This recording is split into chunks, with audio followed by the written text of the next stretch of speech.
تھکے گی نہ ہرگز زباں کہتے کہتے، تمہیں جانے جاں جانے جاں کہتے کہتے، تھکے گی نہ ہرگز زباں کہتے کہتے، تمہیں جانے جاں جانے جاں کہتے کہتے، اور ہے دل کو یہ دھڑکا تیری بے وفائی، ہے دل کو یہ دھڑکا تیری بے وفائی، حقیقت نہ نکلے گما کہتے کہتے، حقیقت نہ نکلے گما کہتے کہتے۔ تو زندگی کی طرف آ جائیں، کہاں ملبہ ضعیفی کا کسی بے دم سے اٹھتا ہے، کہاں ملبہ ضعیفی کا کسی بے دم سے اٹھتا ہے، نہ ہم بستر سے اٹھتے ہیں نہ بستر ہم سے اٹھتا ہے۔ کیا کہنے صاحب، کیا کہنے، کہاں ملبہ ضعیفی کا کسی بے دم سے اٹھتا ہے، ارے نہ ہم بستر سے اٹھتے ہیں نہ بستر ہم سے اٹھتا ہے۔ کیا کہنے بھائی، بہت اعلیٰ، بہت اچھے۔ یہ غزل آتے آتے ہوئی ہے، سن لیں۔ آنے والا ہے ایک ایسا دن، آنے والا ہے ایک ایسا دن جو نکل جائے گا ہمارے دن، آنے والا ہے ایک ایسا دن جو نکل جائے گا ہمارے بن، کیا کروں لے کے وعدہ فردا، کیا کروں لے کے وعدہ فردا، اگلی ساعت کا کون ہے ضامن،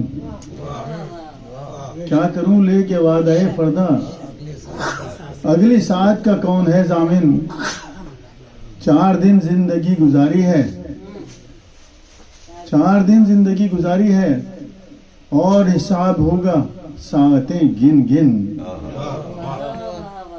4 دن زندگی گزاری ہے اور حساب ہوگا ساعتیں گن گن، وقت کے پیچھے دوڑنے والوں، وقت کے پیچھے دوڑنے والوں، جیتے جی وقت کب ہوا ساکن، وقت کے پیچھے دوڑنے والوں، جیتے جی وقت کب ہوا ساکن، جیتے جی، جیتے جی مر گئے تو سب وہی لاکھ روپیہ رہ گئی آپ کی۔ وقت کے پیچھے دوڑنے والے، حقیقی غزل ہے، ایم ٹیمی بات نہیں کر رہا ہوں میں۔ وقت کے پیچھے دوڑنے والوں، جیتے جی وقت کب ہوا ساکن، اس جہاں میں نہ جانے کیا ہوگا، اس جہاں میں نہ جانے کیا ہوگا، اس جہاں میں تو زندگی ہے کٹھن، اس جہاں میں نہ جانے کیا ہوگا، اس جہاں میں تو زندگی ہے کٹھن، آج تک ڈھونڈتا ہوں میں ایک شخص،